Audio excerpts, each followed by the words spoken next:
हो तुम बातें करते हो। जरासंध को क्रोध आ गया। जरासंध ने कहा तुम्हें जब मरना ही है मर। युद्ध के लिए सब लोग तैयार हो गए। अब बलराम जी का अस्त्र कितना प्यारा, हल और मूसल, हल से खींचे और एक मूसल का जैसे ही प्रहार करे गोविंदाय नमो नमः। और कन्हैया का अस्त्र चक्र एक क्षण में पलक झपकते ही गोविंदाय नमो नमः। 23 छौड़ी सेना जो थी उसको समाप्त कर दिया, लेकिन जरासंध को नहीं मारा। क्यों? अभी इनको नहीं मारेंगे। ऐसे कहां ढूंढोगे हम? अब जो इकट्ठा करके ले आएंगे और जितने दुष्ट आते रहेंगे यहीं पर समाप्त होते रहेंगे। और जरासंध ने फिर 23 छौड़ी सेना तैयार की, फिर युद्ध करने आया। ऐसा करते करते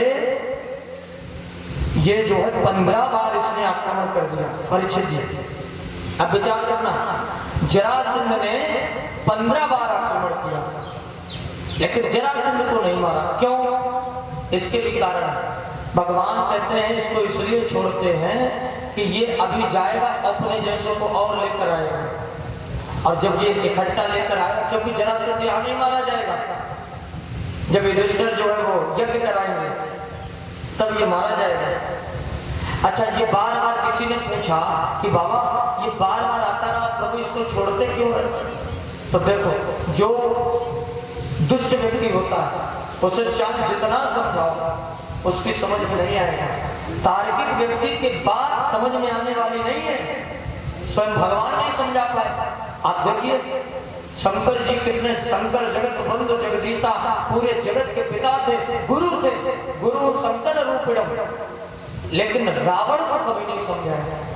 क्यों? इसका नाम था दशानन। किसी ने बाबा से कहा कि बाबा आप दुनिया को समझाते हो, रावण को क्यों नहीं समझाते हो? और जब वो अपने आप को सबसे ज्यादा बड़ा मानता हो, जब वो कैलाश पर्वत पर जाता था तो कैलाश को उठाने लगता था। एक बार गया और कैलाश को हिलाने लगा, और पार्वती मैया ने कहा बाबा ये हिल क्यों रहा है? चेला आया। कौन चेला? रावण।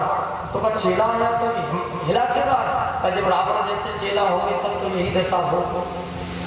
रावण जब भी सामने जाता तो हंसता था। लोग पूछते क्यों हंसते हो? इसलिए हंसते हैं हमारे 10 सिर हैं और गुरु जी के 5 ही हैं, हमारे 10। तो जो दुष्ट होता वो कभी नहीं मानेगा, चाहे अपना प्रयास करो। 2 व्यक्तियों में झगड़ा हो गया, एक ने कहा पृथ्वी गोल है और एक ने कहा चपटी है। ये आज की बात है। तो लड़ाई झगड़ा बढ़ता गया। तो एक ने कहा हम तुम्हारे ऐसा तमाचा मारेंगे तुम्हारे 32 दांत नीचे गिर जाएंगे। दूसरा बोला हम तुम्हारे ऐसे मारेंगे तुम्हारे 64 गिर जाएंगे। तो तीसरा व्यक्ति दूर खड़ा था, वो भाग करके आया और उसने कहा भैया 64 दांत किसके होते हैं? वो तो दुष्ट था। उसने कहा हमें मालूम था कि हम दोनों की लड़ाई में तुम जरूर बोलोगे, हम दोनों की लड़ाई में तुम जरूर बोलोगे। तो 32 इनके और 32 तो तर्को प्रतिष्ठा असत ज्ञान गम्य। तार्किक व्यक्ति की कभी भी बात समझ में आने वाली नहीं है। अब इधर तो ये तैयारी कर रहा, अब इधर प्रभु आज मथुरा नगरी में बड़े प्रेम से रहे। अब देखो देवकी मैया ने प्रभु के लिए भोजन बनाया, परीक्षित जी भोजन बनाया और उसमें माखन का लोना रखा, माखन रख दिया। और जैसे ही माखन रखा तो प्रभु ने जो माखन देखा प्रभु रोने लगे, आंखों में आंसू आ गए और उठ करके छत पर खड़े हो गए। छत पर मैया की बात समझ में नहीं आई कि ये क्यों रोए।